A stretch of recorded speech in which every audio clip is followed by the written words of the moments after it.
La siguiente guía de inglés es el número 4, donde también habla del tiempo presente simple, pero aquí involucramos los adverbios de frecuencia. ¿Qué son los adverbios de frecuencia? Aquí están, en inglés, al ladito en español. Todas aquellas palabras que nos sirven para decir o expresar cuán a menudo nosotros hacemos algo. Siempre, a veces, nunca, rara vez, casi siempre, etc. ¿Dónde deben ir estas palabras dentro de una oración? Existen dos maneras.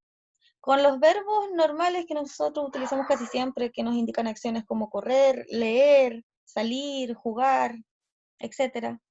Con esos verbos, el adverbio de frecuencia va a ir antes del verbo. Aquí está el verbo, por ejemplo, go, que es ir, y el adverbio de frecuencia está antes. Entonces aquí dice, Camila siempre va al gimnasio. Acá abajito, yo casi nunca como comida de chatarra. ¿Se dan cuenta? El adverbio de frecuencia va antes del verbo. Ahora, si en la oración yo incluyo el verbo to be, ¿se acuerdan que el verbo to be significa ser o estar? Y en presente tiene estas tres formas: am, is y are. Cuando la oración tenga ese verbo, aquí cambia.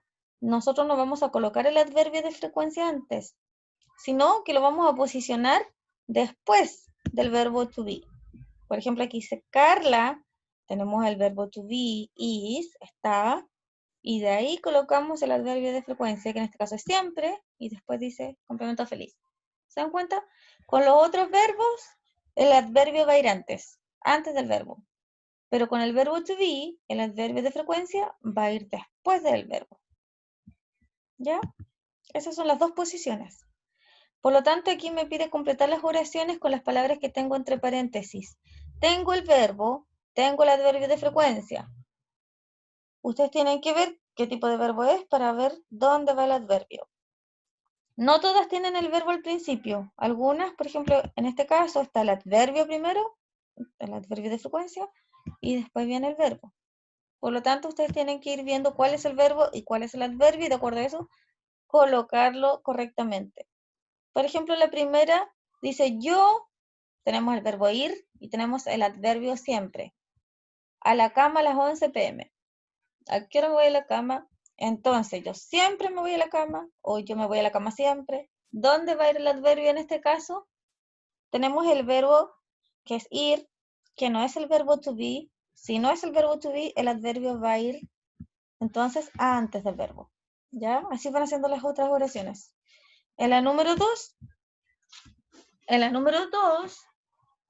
tenemos que incluir el adverbio de frecuencia que está entre paréntesis dentro de la oración, en el lugar donde corresponda. Por lo tanto, nosotros vamos a escribir la oración de nuevo acá abajito y vamos a incluir la palabra entre paréntesis en el lugar donde corresponda. Aquí tenemos, por ejemplo, el verbo play, jugar. ¿Dónde yo posiciono el adverbio de frecuencia? Lo voy a posicionar aquí antes o después del verbo. Ahí eligen ustedes, de acuerdo a las dos posiciones que vimos anteriormente mencionadas. Y por último, la número 3 dice corrige las siguientes oraciones. Ustedes tienen que ver, corregir qué es lo que está incorrecto aquí. Lo mismo que arriba, el espacio está para que ustedes escriban su oración nuevamente acá abajito, de forma correcta. Ya, y número 4 es aquí donde ustedes tienen que crear sus propias oraciones, pero usando adverbios de frecuencia. Por ejemplo, yo puedo colocar, yo siempre voy a la iglesia los domingos.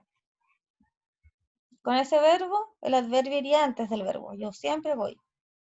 O yo estoy a veces cansada. Si se dan cuenta, y el adverbio quedó después del verbo to be. Porque dije yo estoy a veces cansada. El a veces va después de estoy, porque ese es el verbo to be. Ustedes vean qué verbo usar y de acuerdo a eso, colocan su adverbio de frecuencia en el lugar donde corresponda. Eso es todo.